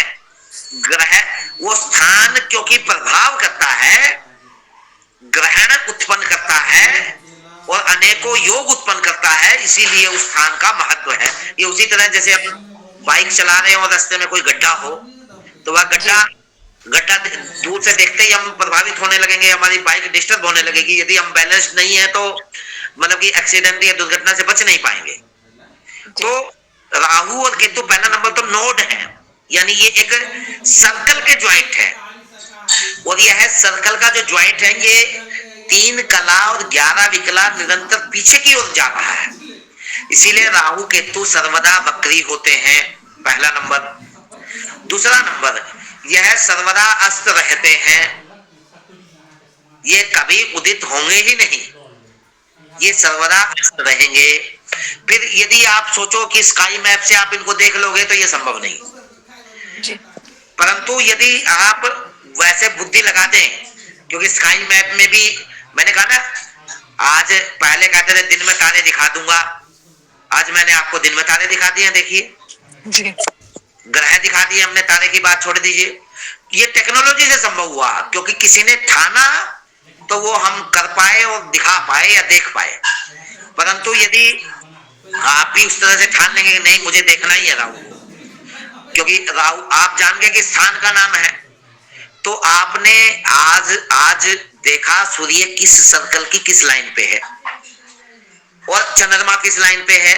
रोज आपने देखा तो उनके सर्कल को जब आप समझ गए तो उनके सर्कल का ज्वाइंट अपने आप आपको क्लियर हो जाएगा। अच्छा ये है भैया राहु, क्योंकि स्थान का नाम है ना, सर्कल के ज्वाइंट तो आपको ईस्ट वेस्ट में मिल ही जाएंगे। तो क्या सोनिया जी और कोई बात है आपकी? सर एक क्वेश्चन और है मेरा, जैसे सप्तमांश कुंडली से हम बच्चों का विचार करते हैं, हस्बैंड वाइफ हो गए, क्या हस्बैंड की कुंडली से ही बच्चे का पता करेंगे या वाइफ की कुंडली से भी बच्चे का पता हो जाएगा? देखिए इसको कोई बुरा नहीं मानेगा, यानी पुरुष बंधु कोई बुरा नहीं मानेगा। यदि संतान के लिए प्रमाण है तो माँ है, पिता नहीं। जी धन्यवाद सर। एक उदाहरण मैं बता देता हूँ, बीवी रमन साहब का उदाहरण है। बीवी रमन साहब के दादाजी का उदाहरण है। उनके दादाजी का नाम था वी सूर्य नारायण राव, और ये 1940 और 50 के बीच की बात है। तो वह 6 रुपए उस समय कुंडली का देखने का लेते थे। तो एक बार एक कुंडली वह देख रहे थे, तो उन्होंने कहा कि इस बच्चे का पिता तो 12वें दिन मर जाना चाहिए। तो उन्होंने कहा नहीं, इसका पिता तो जीवित है। तो उन्होंने दोबारा कुंडली देखी, और फिर कहा कि पता करो कि कहीं पड़ोसी तो नहीं मरा। तो उनका पड़ोसी मरा था, यानी उस बच्चे का his biological father was dead. उस बच्चे का पिता मर चुका था 12वें दिन, बायोलॉजिकल फादर। लेकिन जो उसका पिता है वो पिता है, परंतु उसका जो जिससे वो जीव बना, वो बच्चा बना, उसका पिता मर चुका है। तो इसीलिए माँ प्रमाण है, पिता प्रमाण नहीं है जी। तो माँ की कुंडली, माँ का हाथ ही वहां पर प्रमाण है, पिता का नहीं है ऐसा मैं नहीं कह रहा जी। क्योंकि वो भी एक प्रमाण है। यदि बिल्कुल, और प्रमाण बहुत हद तक होता ही है, क्योंकि इस तरह के केस मतलब कि 10 लाख में, 20 लाख में या 50 लाख में एक आध है जहाँ पिता वो नहीं है जो पिता है। नारायण तिवारी के प्रसंग में हमने जैसे एक उदाहरण में देखा भी, सुना भी, देखा तो नहीं कहा जाएगा। जी सोनिया जी, आपका और कोई प्रश्न तो नहीं है? नहीं सर, धन्यवाद। इस विषय पे आचार्य जी एक श्लोक लिखा है ज्योतिष में। हाँ जी, हाँ जी। नौमी 14 चौथ जान, रवि शनि मंगल बार बखान, तीनों उतरा तीजा पाया, निश्चय बीज पराया लाया। वाह, देखिए इसमें जार्ज पुत्र के बारे में कहा गया है। वाह, ये रामपाल जी, आपसे निवेदन मैं ये करता हूँ, इसको आप, क्योंकि आपका तो लाल किताब में जो पांडित्य है वो मैं नहीं जानता कि कितने आपके साथी लोग जानते हैं, परंतु मैं व्यक्तिगत रूप से रामपाल जी को जानता हूँ। लाल किताब की आपकी समझ बहुत गहरी है, अरबी फारसी के ज्ञान के साथ आपका ये ज्ञान बड़ा पुष्ट है। तो आप रामपाल जी इस सूत्र को यानी समूह में भेजिए, अर्थ भी लिख दीजिएगा, जिससे सब लोग उसको यानी व्यवहार में कसौटी में ले। ये ऐसे सूत्र हैं जो रामपाल जी ने कहा, ये कटता नहीं है। ऐसे चार ऐसे सूत्र हैं जार्ज पुत्र के बारे में, वो मैं चारों भेज दूंगा ग्रुप में। जी जी, देखिए हम लोगों को यानी सोनिया जी के प्रश्न से ये बात उठी है तो बड़ी दूर तलक जाएगी। अच्छा, ये क्या नाम है, और किसी का ने हैंड रेज किया है, ये कृपया कहें, क्रमशः बात रखें। कई बार फर्क आ जाता है जी, जब हम वैदिक ज्योतिष के मुताबिक लगन बनाते हैं और कंप्यूटर से बनाते हैं, तो वर्ष लगन जब बनाते हैं ना जी, तब उसमें फर्क आता है जी। वो किस वजह से आता है? देखिए, मानव यदि उन सब को ध्यान में रखता है जो चीज गणितीय गूढ़ता को ले जाती है, तो अंतर आ नहीं सकता। और दूसरी चीज क्या है, आप कहा कि एक वो मुझे जड़ पता चल जाए तो मैं इस औषधि को बता दूंगा। एक्चुअली में जो हाथ से बनाने वाला जो कॉन्सेप्ट है, उसमें हमने किस पंचांग को हाथ लिया है, ये महत्वपूर्ण है। दूसरी चीज, जो कंप्यूटर से जो आता है उसका आधार अलग है, उसका आधार एफएमआरआईज है। नासा का दिया हुआ डेटा जो कोलकाता में रिसर्च सेंटर के माध्यम से सब जगह प्रसारित होता है, और सभी लोग अपना अपना उसको बना लेते हैं, अपना अक्षांश रेखांश लगा के, तो उससे अंतर आता है। वो किनका प्रश्न था, एक बार अपना नाम बताएं प्लीज। मुनीश शर्मा जी। मुनीश जी, आपका जो प्रश्न है, उसका जो अंतर की जो बात आप जानना चाहते हैं, उसका कारण यही है और कोई दूसरा कारण नहीं है। यदि आप एफएमआरआईज 5-5 साल की मिलती है, यदि आपने कभी ध्यान दिया हो या कभी सुना हो, एक ज्योतिष पीयूष नामक पुस्तक है, नोट कर ले सभी, ज्योतिष पीयूष, ये शांति कुंज हरिद्वार से प्रकाशित है। यदि आप ज्योतिष पीयूष नामक पुस्तक को पढ़ते हैं और एफएमआरआईज लेते हैं उसी साल की, जिस साल की आप कुंडली बनाना चाहते हैं, तो आपका कंप्यूटर का कभी गलत नहीं होगा, एक विकला भी गलत नहीं होगा, क्योंकि आप बेसिक डेटा एक ही ले रहे हैं दोनों का। जड़ जब दोनों की एक होगी तब ना फल एक होगा। इसीलिए दोनों का जड़ अलग अलग है तो फल एक नहीं हो सकता, भले ही अमरूद ही लगे। एक का मतलब बीज बहुत मोटा है, एक का मिठाई नहीं है, तो अमरूद लगने पर भी अमरूद एक नहीं है, क्योंकि दोनों की जड़ एक नहीं है।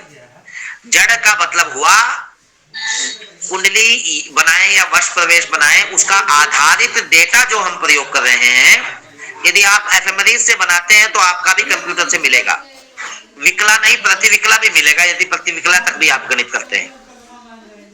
मनीष जी ठीक है जी, थैंक यू। हाँ जी। और कोई है प्रश्न है? नमो नमः आचार्य। हाँ जी आचार्य, मुझे तो कुछ नहीं आता, मैं तो एकदम नर्सरी में हूँ अभी, लेकिन रुचि बहुत है। तो मैं अभी तक जितना समझ पाया हूँ, मुझे लगता है मुझे कुंडली निर्माण से शुरू करना चाहिए जी। और ये बिना कंप्यूटर और बिना स्मार्टफोन प्रयोग किए हुए, जैसे आपने कहा, हाथ से कुंडली निर्माण सीखने के लिए कौन सा बिंदु ठीक रहेगा मेरे लिए? देखिए, मैंने एक पुस्तक लिया है जी। और देखिए, मेरा अध्ययन, क्योंकि हर तरीके का हम लोगों को, हमें ये भी पता होना चाहिए बाजार में क्या है और हमें ये शास्त्र में क्या है, ये तो खैर हमारी ड्यूटी ही है, परंतु बाजार में भी हमको पता होना चाहिए। इसलिए हम बाजार में भी जहाँ क्वालिटेड वर्क है किसी का, तो उसको भी प्रमोट करते हैं। जैसे मैंने कहा, जन्म पत्री रचना नामक एक पुस्तक मैंने कही जी, नारायण श्रीमान। यह बिल्कुल हिंदी में है, जो लोग संस्कृत नहीं जानते उसको बहुत आसानी से समझ सकते हैं। और यदि संस्कृत के श्लोकों के साथ विषय को समझना चाहते हैं तो भारतीय कुंडली विज्ञान नामक पुस्तक है, मीठालाल हिम्मतलाल ओझा की। दूसरी पुस्तक है, इसका पीडीएफ में भेज दूंगा समूह में, निश्चिंत रहिए, पीडीएफ आपको मिल जाएगी। आप तब तक हार्ड कॉपी नहीं मिलती तो इनसे आप काम चला सकते हैं। दूसरी पुस्तक है जन्म दीपक। मुझे एक बात पूछनी थी आचार्य जी। एक मिनट, किताब का नाम कह देता हूँ रामफल जी। एक जन्म पत्र दीपक नामक किताब है, जो विंदेश्वरी प्रसाद मिश्र की है। ये संस्कृत के श्लोक है, बड़ी पतली सी किताब है और बहुत जबरदस्त तरीके से आप गणितीय प्रक्रिया सीख जाएंगे। तीसरा किताब है, वह है केशवीय जातक पद्धति। ये आचार्य केशव की लिखी हुई है, इस पे कई टीकाएं उपलब्ध हैं। ये भी आप ले सकते हैं, सीताराम झा की भी है और चंद्रमा पांडे जी की भी है, इस पे ये ले सकते हैं। ये पुस्तकें आपको हेल्पिंग सोर्स है, जिनको आप पढ़ के अपना ज्ञान को बढ़ा सकते हैं। और देखिए, जो आजकल मुझे व्यक्तिगत रूप से बड़ा कष्ट होता है कि कुंडली बनानी आती नहीं है और फलादेश करने हैं। देखिए, फलादेश करें, पर कुंडली बनाना हमको आना ही चाहिए, भले ही कंप्यूटर से फल करें, क्योंकि आपको जब कुंडली बनानी आएगी तो आपकी फल। मैंने जो बीच में एक बात कही थी, मैं ये बताऊंगा कि हाथ से ही कुंडली क्यों बनानी चाहिए। जब हाथ से आप कुंडली बनाते हैं तो बनाते बनाते आप में संस्कार जनरेट हो जाता है, एक संस्कार बनता है फलादेश का, जो कुंडली बनाने वाला होता है। फिर वह जो आत्मा तक पहुंच के फलादेश करता है, वह कुंडली से कभी नहीं होगा। क्योंकि जब आप गणितीय प्रक्रिया से जब तत्व को निकालते हैं तो वह तत्व अपने आप में विचित्र, विलक्षण और एग्जैक्ट होता है। तो इसीलिए हाथ की कुंडलियां ही ज्यादा प्रमोट होनी चाहिए जी।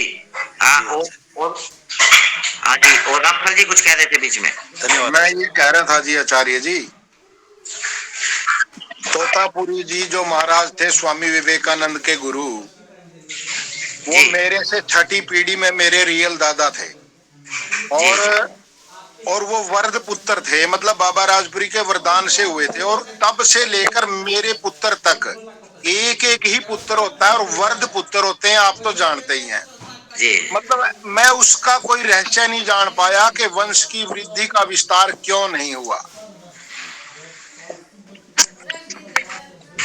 देखिए, यह तो प्रश्न आपने बड़ा यानी विकट पूछा है। ये तो व्यक्तिगत देखकर ही, जैसे आपने कहा कि मुझे लगता है शायद 2 पीढ़ियों की कुंडली तो संभव है ही, यानी आपकी आपके यदि 2-3 पीढ़ियों की, मतलब कि यदि कुंडली एक साथ मिलती है तो इस निष्कर्ष को भी जाना जा सकता है। या इस तरह के और पैरेलल जितने भी कॉन्सेप्ट है, क्योंकि रिसर्च की बातें सामने निकलती है। जैसे आपने प्रश्न रखा, तो इसी तरीके का प्रश्न रखकर रिसर्च किए जाते हैं और सेम तरह की कंडीशन के उदाहरण लिए जाते हैं, और जितना अधिक से अधिक कुंडली मिल जाए, जैसे आपकी, आपके पुत्र की है, कुछ ऐसे भी जहां पर उनके पिता की भी उपलब्ध होगी, यानी 3 पीढ़ी की उपलब्ध होगी। पिताजी की भी है जी। हाँ, तो देखिए 3 पीढ़ी की आपके पास है, तो इस तरह की ये एक आधार हुआ। ये हालांकि इससे भी कुछ जाना जा सकता, परंतु इस तरह के 20-30 आधार जब, या उससे भी अधिक जब आधार हम लेते हैं, तो बिल्कुल स्पष्ट रूप से सामने आ जाएगी चीज। सबकी कुंडलियों में या तो राहु पंचम है या नवम है जी। देखिए आपने एक समस्या कह दी, राहु की वजह से, क्योंकि राहु की जब बाधा होती है, राहु की बाधा जब होती है, तो कोई भी डॉक्टर बता ही नहीं पाएगा कि बाधा है, यानी फिजिकल डॉक्टर फिट ही कहेगा आप, यानी जब भी राहु की बाधा होगी संतान में। लेकिन ये मेरी जो टिप्पणी है, ये हल्की टिप्पणी मैं कहता हूँ, क्योंकि हल्की इसीलिए क्योंकि बहुत पल्लवग्राही है, एक पॉइंट को लेके ये एक नहीं है, और बहुत सारे कारण हैं जिनको देखना चाहिए। धर्म त्रिकोण बाधित हो तब ऐसा संभव है जी। धर्म त्रिकोण अगर बाधित है राहु द्वारा तीनों पीढ़ियों का, तब ये कैसे निवारण किया जा सकता है इसका? निवारण का तो देखिए सबसे बड़ा संतान के संबंध में जो निवारक है, सबसे बड़ा जिसको ब्रह्मास्त्र कहते हैं, वह है हरिवंश पुराण। हरिवंश पुराण इसका सबसे बड़ा ब्रह्मास्त्र है, समझिए।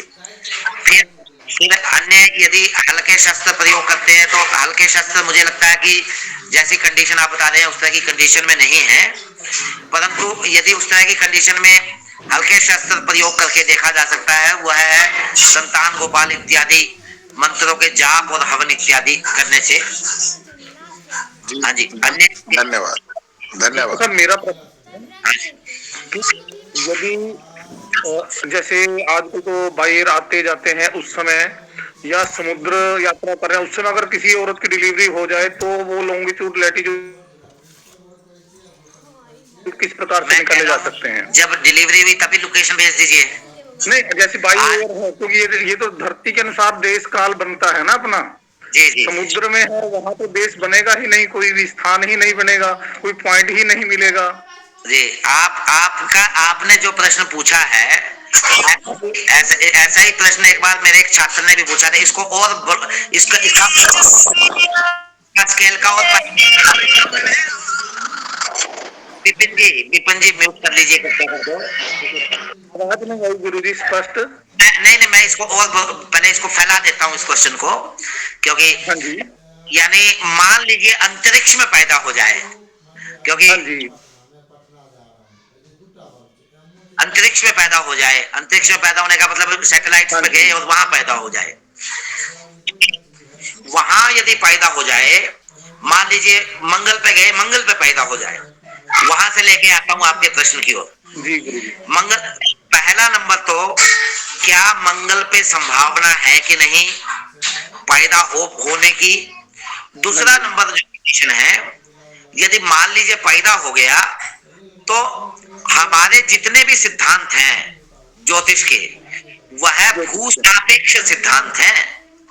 भूसापेक्ष इसको रिलेटिविटी भी कहते हैं, यानी भूमि के सापेक्ष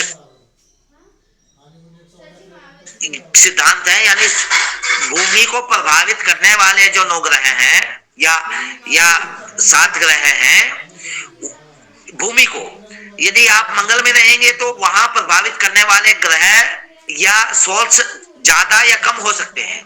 जैसे बृहस्पति के 4 चंद्रमा या 53 चंद्रमा कहीं कहीं आता है, 4 मुख्य चंद्रमा है, तो वहां कुंडली में बैठेंगे 53 चंद्रमा, जो और शनि के 53।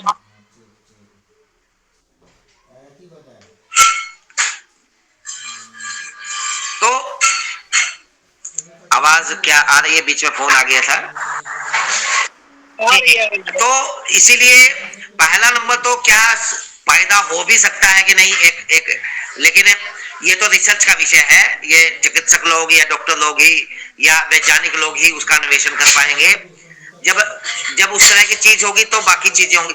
पहला तो मैंने कहा मंगल पे उसी तरह बृहस्पति पे चला जाए। हालांकि बृहस्पति गैस का पिंड है, वहां संभव उस तरह का नहीं है। अंतरिक्ष में सैटेलाइट इत्यादि, सैटेलाइट तो जा सकती है परंतु मानव का जाना वहां संभव नहीं है। शनि में भी वैसी चीज है, गैसेस है।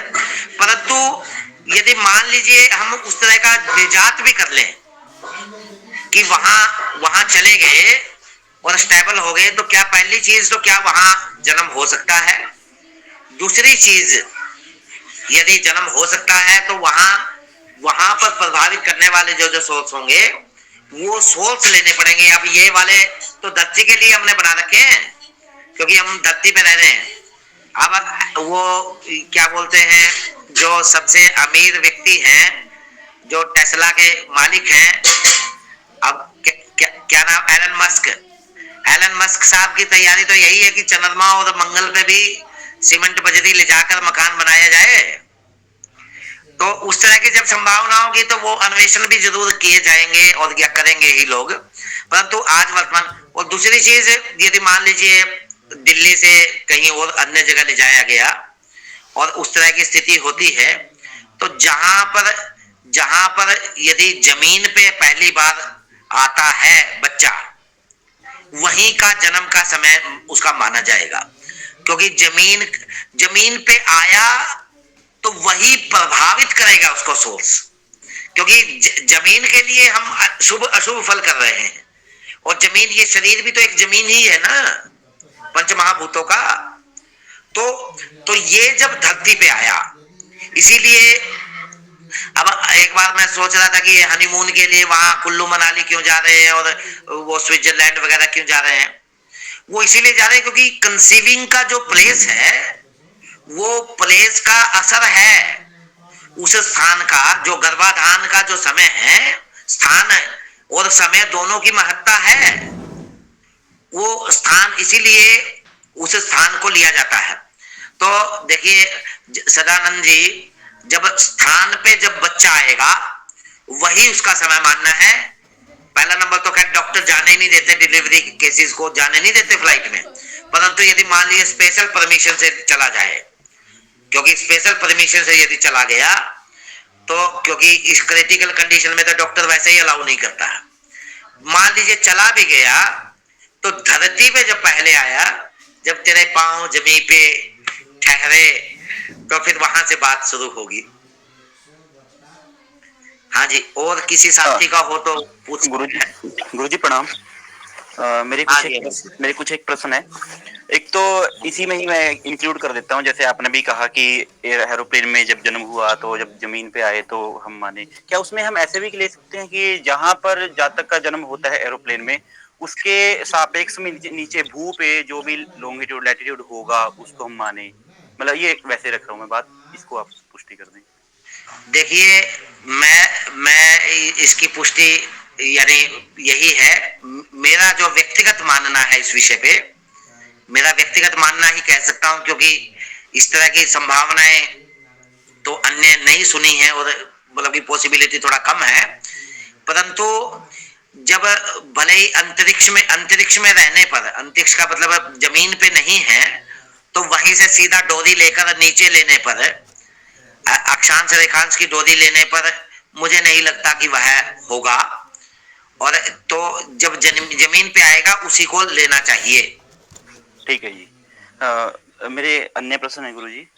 जैसे प्रश्न लगन की हम बात करते हैं, तो प्रश्न लगन में अगर ऐसी कंडीशन हमारे साथ बने कि जैसे कोई हमारे पास जातक अपना कुछ दिखाने आता है कि विवाह होगा या कब होगा, कैसे होगा विवाह के संदर्भ में, तो उसके बारे में हमने उस लगन को एक डिफाइन करके बताया कि भाई इस लगन में जो जो फल होगा सापेक्ष में, और वो हमने उसको बता दिया। वो जातक वहां से चला गया रेफरेंस लेकर के, और उसी के बाद लगन अभी चेंज नहीं हुआ है वर्तमान में, प्रश्न लगन दोबारा दूसरा जातक आता है, उसका भी सेम प्रश्न ही रहता है, मान लेते हैं। तो उस संदर्भ में फिर हम उसको भी क्या वैसे ही फलादेश करेंगे? उसके लिए क्या कंडीशंस रहेंगी? देखिए आपका, मैं पीछे जब बता रहा था तो वहां पे एक चीज छूट गई थी। अच्छा किया, बहुत अच्छा किया अनुज जी, आपने ये प्रश्न पूछ लिया। जहां मैं एक बात कह रहा था कि एक ही गर्भ से 2 मिनट का अंतर है जी, तो शास्त्र उसके लिए कहता है कि पहले बच्चे का जन्म कुंडली को ही जन्म कुंडली मानकर फलादेश करिए, दूसरे बच्चे का षष्ठ्यंश कुंडली को आधार मानकर फलादेश करिए। हाँ जी, हाँ जी। तो उस स्थिति में सेम लगन में यदि कोई आ गया पूछने, तो उसका षष्ठ्यंश कुंडली जो बनेगी उसी को प्रश्न लगन कुंडली मानिए आप। अच्छा, यहाँ से भी हम प्रश्न लगन के षष्ठ्यंश निकाल करके कर देंगे जैसे वहां पे करते हैं, क्योंकि दोनों के जो बेसिक पैरामीटर्स हैं वो कॉमन है, क्योंकि भावों से संबंधित विषय तो लगभग कॉमन है ना जी। हाँ। हाँ, दूसरा प्रश्न ये है, इष्टकाल के संदर्भ में है। जैसे कि हम इष्टकाल जब निकालते हैं तो मैंने भारतीय कुंडली विज्ञान में देखा था कि वहां पर वेलांतर की बात भी हम करते हैं, या फिर हम सूर्योदय निकालते हैं तब वहां पर भी चरांतर वेलांतर निकाल करके और स्पष्ट देशांतर इत्यादि इंक्लूड करके तब हम स्पष्ट सूर्योदय निकालते हैं और फिर वो इष्टकाल निकालते हैं। तो जो मैं विधि अपनाता हूँ, मैं एक बार आपसे जानना चाहता हूँ कि क्या वो ठीक है? जैसे कि फॉर एग्जाम्पल आजकल जो भी जन्म होता है वो रेलवे टाइम होता है, मतलब कि स्टैंडर्ड टाइम होता है भारत का, 82:30 पे होता है वो। तो वहां पे उससे हम माइनस करेंगे सूर्योदय, और सूर्योदय वो माइनस करना है जहां का जातक का जन्म है, ना कि पंचांग का। ठीक है, तो जातक का जन्म समय माइनस सूर्योदय ऑफ जहां का जन्म हुआ है उसको निकाल करके माइनस करके इष्टकाल गुना करके 2.5 से वो करके ऐसे निकालते हैं। क्या ये सही है? देखिए, ये आपका सही तब होगा, एक चीज, एक सेकंड, बस 1 मिनट।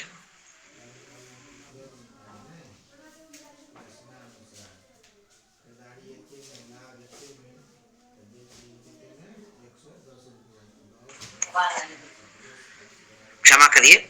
देखिए, जो आपने कहा, और इसके बारे में पहला नंबर तो आप डॉक्टर ये BL ठाकुर साहब की जो पुस्तक है सचित्र ज्योतिष शिक्षा, उसका गणित खंड देख लीजिए जी। वहां आपको और इससे भी संबंधित उदाहरण भी मिल जाएंगे। अब रही बात आपके इस प्रासंगिक प्रश्न की, इसका समाधान ये है, जब एक चीज आपने स्थानिक ली है तो दूसरी चीज भी आपको स्थानिक ही लेनी पड़ेगी। हाँ, ये तो है।